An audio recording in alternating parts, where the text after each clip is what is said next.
सबसे पहली बात तो यह है कि भगवान कृष्ण में और राम में कोई अंतर नहीं है। कई बार लोग राम और कृष्ण के अंतर की चर्चा करने लग जाते हैं, जबकि बात यह है राम कृष्ण दो एक है, अंतर नहीं निमेष। राम कृष्ण दो एक है, अंतर नहीं निमेष। इनके नयन सरल है, उनके चपल विशेष। भगवान राम के जो नयन है, जो उनका भाव है वो यह है कि बड़े ही सरल है, मर्यादा में बंधे हुए हैं। और कृष्ण लीला पुरुषोत्तम है। कई बार लोग कहते हैं भगवान राम की 12 कला और भगवान कृष्ण की 16 कला, जबकि भगवान राम और कृष्ण तो अनंत कलाओं के आधिपति है। उनके जीवन में कलाओं की गणना आकलन करना यह उचित नहीं है। तो आइए पहले राम जी का अवतार किस प्रकार हुआ ये कथा श्रवण करेंगे।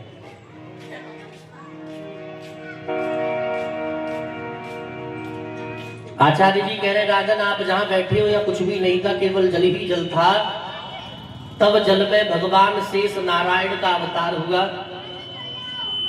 माता लक्ष्मी चरण दबाते हुए प्रकट हुई। भगवान की नाभि से कमल, कमल पर ब्रह्मा जी का प्रादुर्भाव हुआ।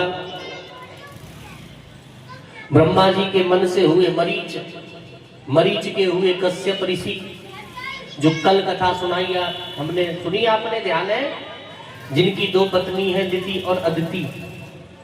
दिति दैत्यों की माता है तो अदिति देवताओं की माता है। अंतर क्या है? अदिति के उदर से एक बच्चे का जन्म हुआ जिसका नाम रखा गया विवस्वान, जिन्हें सूर्य भी कहते हैं। बोलिए सूर्य नारायण भगवान की, बस यही समझना है। सूर्य नारायण जिनकी हम दिन और रात पूजा करते हैं, इनका विवाह हुआ। इनकी पत्नी है जिनका नाम है संज्ञा। प्रारंभ से कर रहे इसलिए समझ के ध्यान से। यहां से सूर्य वंश की उत्पत्ति मानी जाती है। सूर्य वंश में अनेकानेक बड़े प्रतापी राजा हुए हैं। महाराज विवस्वान के घर में एक पुत्र हुआ जिनका नाम रखा गया श्राद्ध देव मनु जी महाराज। महाराज श्राद्ध देव का विवाह हुआ। इनकी पत्नी है जिनका नाम है रानी श्रद्धा। क्या नाम है? नाम तो श्रद्धा है, लेकिन मन में पति के प्रति श्रद्धा बिल्कुल नहीं है। जरूरी नहीं है नाम लक्ष्मी चंद्र है तो कोठी बनी हो, नाम गरीबदास है तो फटी कपड़ा हो, नाम नयन सुख है तो बढ़िया ही दिखता होगा, कोई जरूरी नहीं है। एक व्यक्ति का नाम था ठन ठन पाल। क्या नाम था? अब कोई घर आवे तो नाम से पूछेगा ना ठन ठन पाल है क्या, तो पत्नी को बड़ा गुस्सा आता। बोली ये कोई नाम है ठन ठन पाल, कोई अच्छा सा नाम रखो। पति ने कहा हमारे पिताजी ने संपत्ति के नाम पर यदि हमें कुछ दिया है तो वो बस केवल हमारा नाम ही है। पत्नी बोली या तो नाम को बदलो, नहीं तो मैं घर बदल दूंगी। पति की गुस्से में पत्नी भी, पति ने कहा नहीं तुम घर बदलो बदल दो, लेकिन हम नाम नहीं बदलेंगे। तो पत्नी को गुस्सा आया, बैग उठाया, मायके की ओर जाने लगी। उसने रास्ते में देखा एक लड़की लकड़ियां बीन रही। उससे पूछा बेटा तुम्हारा क्या नाम है? बोली मेरा नाम है लक्ष्मी। नाम लक्ष्मी, काम क्या कर रही? लकड़ी बीन रही। उन्होंने कहा बेटा अच्छी बात है। आगे बढ़ी तो देखा एक व्यक्ति भूसा भर के ला रहा था गाड़ी में, बैलगाड़ी में। उन्होंने पूछा भाई साहब तुम्हारा क्या नाम है? बोले मेरा नाम है धनपाल। नाम धनपाल और भूस ढो रहे। और आगे बढ़ी तो एक अर्थी जा रही, उसने पूछा ये कौन चले गए, क्या नाम था इनका? बोले इनका नाम था अमर सिंह। अमर सिंह और मर गए। अब उसको बड़ा अटपटा लगा, घर वापस आ गई। पति ने पूछा देवी गई तो ऐसे थी जैसे आओगी नहीं, लेकिन अब आई कैसे वापस? तो उन्होंने कहा महाराज क्या बताऊं, लकड़ी बीने लक्ष्मी, भूस ढोवे धनपाल, अमर सिंह सो मर गए, सो भले अपने ठन ठन पाल। तुम ही ठीक हो। तो नाम तो काम चलाने के ही लिए है। विवाह में जाओ, नाम पता ना हो और अंकल आंटी कह के बुलाओ तो जितनी बारात होगी तुम्हारी तरफ देखेगी। एक बार कहो अंकल या ए ओ करो तो सभी देखेंगे। तो नाम में ज्यादा कुछ नहीं है, नाम तो काम चलाने के लिए। पर फिर भी काम चले तो छोटा ही क्यों। एक गरीब आदमी ऐसे हाथ पे रख के ऐसे ऐसे कर रहा था। किसी ने सोचा ये पागल है क्या? उसने पूछा भाई साहब क्या कर रहे हो? बोले भाई साहब गरीब आदमी, कुछ खाने को है नहीं तो मैं ये सोच रहा हूँ कि हाथ में रोटी और चटनी रखी हुई है रोटी पे। उन्होंने कहा भाई साहब तुम वास्तव गरीब इसलिए हो, सोच रहे हो तुम्हारे पास कुछ है तो है नहीं, सोच रहे हो कि रोटी पे चटनी रखी है। जब सोच ही रहे हो तो चटनी क्यों सोच रहे हो? शाही पनीर सोचो, कोई बढ़िया सी सब्जी सोचो, सोच के भी कंजूसी कर रहे हो। तो गरीब तो ऐसे भी हो सोच से। तो नाम काम चलाने के लिए ये बात सही है, पर नाम भी ठीक होना चाहिए, है ना। काम चलाने वाली चीज भी ठीक क्यों ना हो। तो ये भाव, नाम तो श्रद्धा है, पर पति के चरणों में किंचित मात्र भी श्रद्धा नहीं। अब तो महारानी श्रद्धा के मन में संदेह, लेकिन इनके घर में कोई संतान नहीं है। महाराज मनु चाहते हैं कि मेरे घर में बेटा आवे। तो सूर्य वंश के जो कुल गुरु है वह है श्री वशिष्ठ जी महाराज। वशिष्ठ जी महाराज के पास में गए और कहा गुरुदेव मेरे घर में संतान कैसे होगी, सो कृपा कर कोई उपाय बताओ। तो गुरुदेव ने कहा चिंता मत करो, पुत्री यज्ञ करवाओ, संतान आ जाएगी तुम्हारे घर में। हवन करने वाले होताओं को बुलाया। महारानी श्रद्धा उनके सामने हाथ जोड़ के खड़ी हो गई और बोली महाराज ऐसे मंत्रों का उच्चारण करना कि घर में पुत्र नहीं पुत्री आवे। घर में अगर आपस में सलाना हो बा घर को तो भाई साहब कल्याण है। मैं फिर कह रहा हूं कि ईश्वर से बड़ी सत्ता किसी की नहीं है। यदि आपको लगता है कि जीवन में दुख ज्यादा है तो उसके सिवा, उसके नाम जप के सिवा कोई दूसरा साधन है नहीं। किसी का कर्ज ले रखा है, उसे कब तक बेवकूफ बनाओगे? एक दिन तो वो लेगा आपसे। कह दो कि भाई साहब अगले महीने ले लेना तो टली तो गया, कर्ज तो बनाए। तो वैसे ही ये कर्मों का कर्ज होता है। इसलिए सावधानी पूर्वक इस कथा को श्रवण करना। होता लोग आए, महारानी श्रद्धा जब हाथ जोड़ करके खड़ी हो गई तो उन्होंने मन का भाव बदल दिया। जो मंत्र पुत्री यष्टि यज्ञ में होते हैं वो ना बोल करके पुत्री की कामना से यज्ञ को किया। और 10वें महीने में उस यज्ञ के प्रभाव से उनके घर में एक बेटी आई। उस बेटी का नाम रखा गया इला। महाराज मनु ने विचार किया मैंने करवाया पुत्री यष्टि यज्ञ, लेकिन घर में बेटी कैसे आई? तो होताओं को बुलाया, गुरुदेव के पास गई, गुरुदेव कृपा करो। पहले के लोग कोई समस्या आती थी तो गुरुजनों के पास जाते थे। आजकल कोई समस्या आवे तो दोस्त के पास जाते हैं। अब जैसी तो खुद की बुद्धि वैसे ही दोस्त की बुद्धि। काम बने कैसे। 17 साल का लड़का कोई गलती कर दे तो माँ बाप को नहीं बताता, डर के मारे मित्र को बताता है, और वो सॉल्यूशन देता है शॉर्टकट, और ऐसा शॉर्टकट बताता है कि लॉन्ग कट फिर ढूंढे से नहीं मिलता। इसलिए छोटे छोटे बच्चों को ये बात बतानी चाहिए, सब माँ बाप को। वो कहें कि बेटा दुनिया में सबसे बुरी बात जो तुमसे हो जाए वो हमें बताओ, क्योंकि आप और हम, यदि हमारा कोई सबसे ज्यादा इस संसार में भला चाहता है तो वो केवल हमारे माँ बाप हैं। आजकल तो गुरुजी भी देखते हैं, पैसा वाले चेला मिले तो नहीं बनावे, हाँ, गली गली गुरबा फिरे, कोई नाम दक्षिणा ले। पक्की बात है, कोई स्वर्ग जाओ या नरक जाओ पर हमें रुपया। तो सबसे ज्यादा निष्ठा अपने जनों में, और आज इसी का विरोध हो रहा है। अपने भाई भाई नहीं है, मुंह बोले भाई है। आज अपनों के बीच में रहते हुए अच्छा नहीं लगता। अच्छा, मुंह बोले बहन भाई है, अपने भाई को राखी नहीं बांधती, जो विदेश में रहता है उसको करवाती है यहाँ से पार्सल राखी। तो अब वो करवाते हैं और वो बंधवा भी लेते हैं, क्योंकि उन्हें अभी तुम्हारी सच्चाई पता नहीं, घर वाले तो जानते हैं ना, इसलिए उनसे बनती नहीं। यही बात है, कोई सही बात कहना दे और जो सही कह दे वो प्रतिद्वंदी लगता है। श्रद्धा ने पति के विरुद्ध जाकर के कार्य किया। घर में पुत्री आई, गुरुदेव से पूछा पर राजा ने, अपने गुरु से। तो उन्होंने कहा राजन चिंता ना करो, हम कोशिश करते हैं। तो भगवान शंकर की आराधना की, कर्पूर गौरम करुणावतार।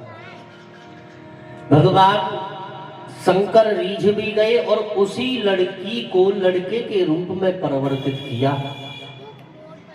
अब ऐसा क्या संभव है? आज की साइंस को देखें तो हाँ संभव है। ट्रेन में या चले जाओ दिल्ली, रेड लाइट पर खड़े रहते हैं ट्रांसजेंडर, मतलब जो लड़का लड़की बने हैं,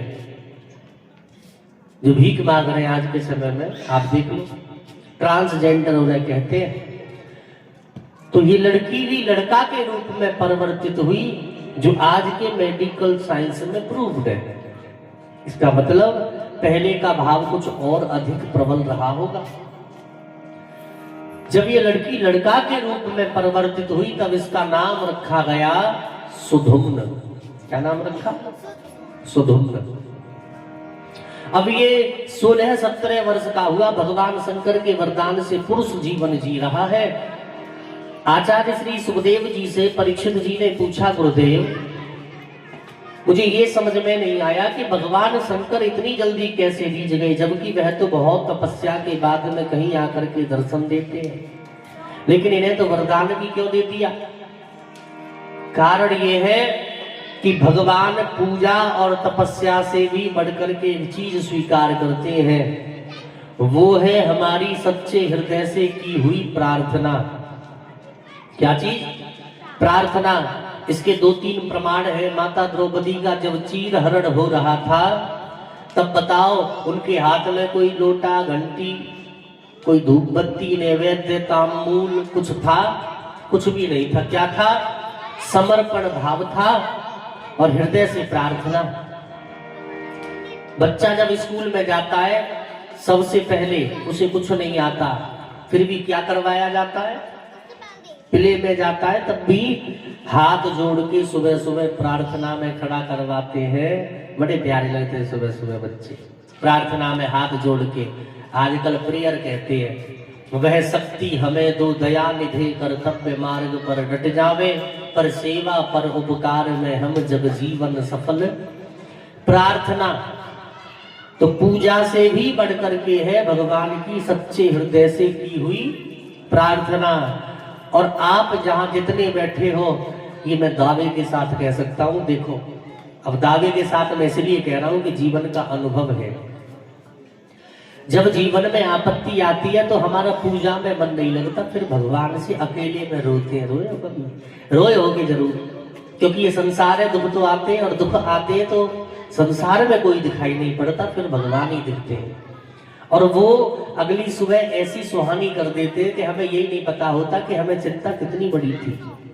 पता तो होता है कि ये परेशानी दूर हुई है, लेकिन वह चिंता ऐसे दूर हो जाएगी हमें नहीं आभास होता, और भगवान हमारी उस प्रार्थना को स्वीकार करते हैं। इस बात को ध्यान रखना, जब कभी जीवन में आपत्ति आवे, जब कोई दिखाई ना देवे, तब फिर भगवान की प्रार्थना करनी चाहिए।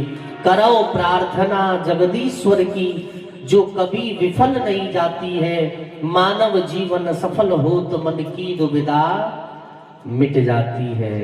ऐसी है प्रार्थना। तो इसीलिए मैं कहता हूं कि भगवान से भाव से प्रार्थना करो।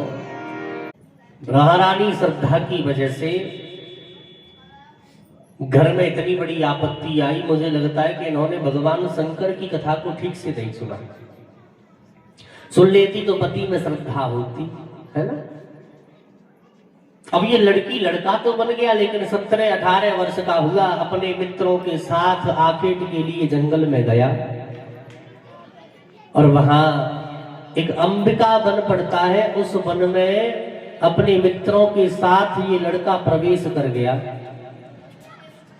और फिर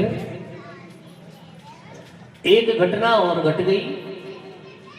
ये लड़का पुनः लड़की के रूप में परिवर्तित हो गया। सज्जनों, परीक्षित महाराज ने पूछा ये कैसे हुआ? बोले इसी वन में एक बार भगवान भवानी शंकर विराज रहे थे, और अचानक सप्तऋषि आए। उन सप्तऋषियों को देख करके माता पार्वती अपने स्थान से उठ करके खड़ी हो गई। क्योंकि हमारे यहाँ संत महात्माओं का बड़ा सम्मान है, आज नहीं है, और नहीं है उसका खामियाजा हम भुगत रहे हैं। सब धर्म की हानि हो रही है, क्योंकि संतों का सम्मान चला गया। संतों का उपयोग बचाए। उपयोग कैसा? एक बार महाराज जी गए हरिद्वार, एक आदमी आया पैरों में लेट गया। महाराज जी ने सोचा बड़ा भक्त है, कौन छूता अब पैर? अनजान महात्माओं के तो छूते नहीं, पता हो बहुत बड़े महात्मा है तब छूते हैं। तो पैरों में लेटा, महाराज जी ने पूछा भैया बड़ी देर हो गई, उठो। बोले महाराज 1 सेकंड और रुको। अब 1 सेकंड और, थोड़ी देर में उठा। तो महाराज जी ने पूछा भैया इतनी देर पैर कौन छूता है? बोले महाराज वो देखो मेरी पत्नी बच्चे को मौसमी का जूस पिला रही है। तो हमारे पैर क्यों पकड़े? वो कह रही है देखो, बच्चे से कह रही है या तो तू जूस पी ले, तेरे पिताजी बाबा जी के पैर पकड़े पड़े, और नहीं पिएगा तो वो पैर छोड़ देंगे और बाबा आ जाएगा और तुझे खा जाएगा। अब बताओ बाबा ये बच्चों को खाते हैं क्या? पर महात्माओं की यही दशा हो गई है। बच्चा कोई रोग है तो देख बाबा आ रहे, झोली में डाल के ले जाएंगे तो ये चुप हो जाए। अब बच्चा भी ऐसे ही चुप होता है जैसे सारी बात अच्छे से समझ गया हो, ऐसे चुप हो जाता है। अच्छा पहले के लोग फिर भी ठीक थे, वो बच्चों को डराते थे, कहते थे चुप हो जा, हुआ आ जाएगा। अब क्या कहते हैं? बाबा आ जाएगा। तो बच्चों को डराने के तरीके भी बदल गए। अब बच्चा बचपन से ही बाबा से डरेगा तो बड़ा होके सम्मान करेगा कैसे? और उन्हें अगर सम्मान सिखाना है तो फिर अवई से श्रद्धा रखवानी होगी। क्योंकि हमारे धर्माचार्यों की बात करें या महात्माओं की, वास्तव में अभी हमारे पास सीमित साधन है अपनी भक्ति को बढ़ाने के लिए, धर्म प्रचार के लिए। मंदिरों में हम और आप जाते हैं तो केवल पूजा करके आ जाते हैं, कोई प्रवचन होते हैं रोज।